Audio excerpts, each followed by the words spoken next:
কেউ যদি আপনাকে কষ্ট দেয়, চুপচাপ কোরআনের একটি আয়াত আপনি তেলাওয়াত করবেন, এর বিনিময়ে আল্লাহ আপনাকে যেটা দিবে আপনি দেখেই সন্তুষ্ট হয়ে যাবেন। কেউ যদি আপনাকে কষ্ট দেয় তার উপরে বদদুয়া করবেন না, তার জন্য মানুষের কাছে অভিযোগ করবেন না, আপনি অভিযোগ করবেন আল্লাহ পাকের কাছে ছোট্ট একটি আয়াত তেলাওয়াত করে, আসমানের দিকে মুখটা উঁচা করে আপনি আল্লাহ পাকের কাছে ছোট্ট একটি আয়াত তেলাওয়াত করবেন। পৃথিবীতে প্রতিটা মানুষ কিন্তু অসুখের মধ্যে রয়েছে, কোনো না কোনো দিক থেকে আল্লাহ পাক তাকে দুঃখ কষ্টের মধ্যে পতিত রেখেছে। এটা হলো পরীক্ষা। পৃথিবীতে কোনো মানুষ পরিপূর্ণ সুখী নয়। আমরা দু চোখে যাদেরকে দেখি বাহ্যিক দিক থেকে আমরা মনে করি ওর মতো সুখী মানুষ মনে হয় কেউ নাই। ওর গাড়ি আছে, বাড়ি আছে, নারী আছে, সয় সম্পত্তি, সব কোনো কিছুর অভাব নাই তার, নিঃসন্দেহে পরিপূর্ণ সুখী মানুষ। কিন্তু ভিতরে খোঁজ নিয়ে দেখেন ও কোনো না কোনো দিক থেকে এত অসুখের মধ্যে রয়েছে যেটা মানুষের সামনে সে প্রকাশ করতে পারে না। হযরত খিজির আলাইহিসসালামের জামানায় এক ব্যক্তি তার কাছে গেলেন, গিয়ে বলছেন, হুজুর আপনি আল্লাহ পাকের কাছে দোয়া করুন, আল্লাহ পাক যেন আমাকে পৃথিবীর সবচেয়ে সুখী মানুষ আল্লাহ পাক আমাকে বানিয়ে দেয়। খিজির আলাইহিসসালাম বলছেন, ঠিক আছে আমি দোয়া করব তোমার জন্য, কিন্তু পৃথিবীতে এমন একজন ব্যক্তি তুমি আমাকে দেখাও যেই মানুষটা পরিপূর্ণ সুখী, কোনো দিক থেকে তার কোনো কষ্ট নাই। তিনি খুঁজতে লাগলেন চতুর্দিকে কোনো সুখী মানুষ পাওয়া যায় কিনা।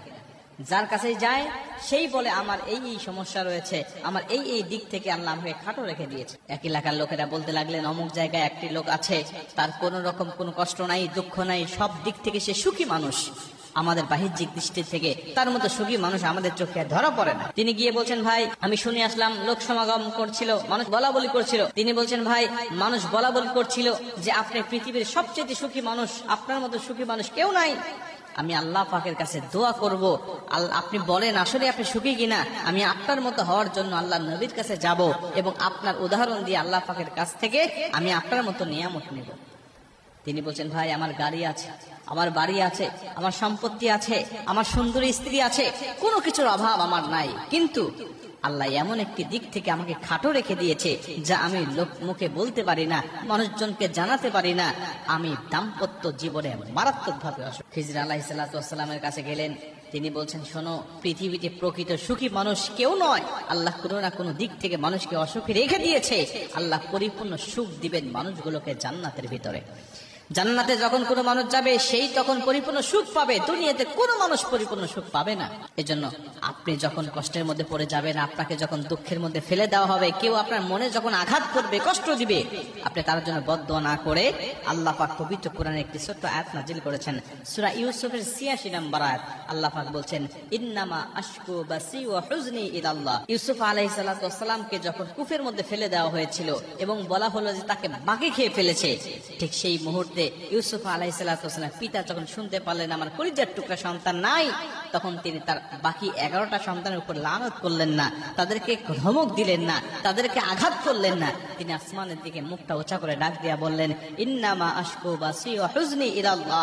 আল্লাহ পাক তার এই ছোট্ট দোয়াটা কবুল করে সাইয়েদনা ইউসুফ আলাইহিস সালামকে মিশরের গভর্নর বানিয়ে শুক্রবার দুপুর 12টায় একটি আমল করেন, আপনি 1 ঘন্টার ভিতরে ফলাফল পেয়ে অবাক হয়ে যাবেন ইনশাআল্লাহ। শুক্রবার দুপুর 12টায়। আল্লাহু আকবার। এই শুক্রবার এতটা গুরুত্বপূর্ণ, জুমাবার এতটা গুরুত্বপূর্ণ, এই দিন সম্পর্কে আল্লাহ রাব্বুল আলামিন পবিত্র কোরআনুল কারীমের ৬২ নম্বর সূরা সূরাতুল জুমায় নাযিল করে দিয়েছেন। সুবহানাল্লাহ।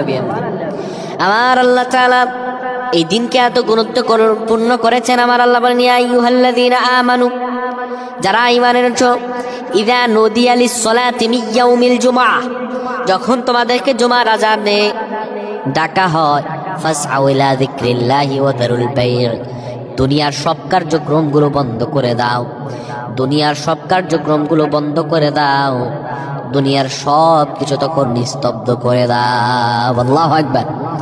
এই শুক্রবারকে আল্লাহ তাআলা অত্যধিক গুরুত্বপূর্ণ করেছেন। পৃথিবী সৃষ্টি করেছেন শুক্রবারে, আবার পৃথিবী ধ্বংস করবেন শুক্রবারে। হযরত আদম আলাইহিস সালামকে এই পৃথিবীতে পাঠিয়েছিলেন শুক্রবারে, আবার এই পৃথিবী থেকে নিয়ে গিয়েছেন এই জুমাবার শুক্রবারে। হযরত ইউনূস আলাইহিস সালামকে মাছের পেট থেকে বের করেছিলেন এই জুমাবারে। হযরত ইব্রাহিম আলাইহিস সালামকে নমরুদের অগ্নিকুণ্ড থেকে বের করেছিলেন এই জুমাবার শুক্রবার। আল্লাহু আকবার। এতটা গুরুত্বপূর্ণ এই শুক্রবার, এই জুমাবার। আল্লাহ রাব্বুল আলামিন এই জুমাবারকে এত বরকতময় করেছেন, কোন ব্যক্তি যদি জুমাবারে যখন দুপুর 12টা বেজে যাবে তখন আপনার আর কোনো কাজকর্মে থাকবেন না, সবাই কাজকর্মগুলো ছেড়ে দিয়ে মা বোনেরা জায়নামাজে বসে যাবেন এবং বাবারা মসজিদে চলে আসবেন, এসে কিবলামুখী হবেন, আল্লাহর খাস নাম 7 বার পরে যা চাইবেন আল্লাহ আপনাকে তাই দান করে দিবেন। কিবলামুখী হয়ে 10 বার দুরূদ পড়বেন। 10 বার দুরূদ পড়ার পরে 3 বার সূরা ইখলাস পড়বেন। 3 বার সূরা ইখলাস পড়ার পরে এবার 7 বার আল্লাহর এই খাস নামটি পড়বেন, আর রহমান আর রহমান আর রহমান আর রহমান। খাস নামটি 7 বার পড়বেন। 7 বার পড়ার পরে আপনি আল্লাহর কাছে করজোরে যা চাইবেন আপনার চাইতে দেরি হবে, কিন্তু আমার রব কুদরতের মালিক আল্লাহ আপনাকে দিতে দেরি করবেন না। সুবহানাল্লাহ। আপনি চাইতে দেরি হবে, আমার রব আল্লাহ আপনাকে দিতে দেরি করবেন না। সুবহানাল্লাহ। তাই আল্লাহ তাআলার কাছে আমরা বেশি বেশি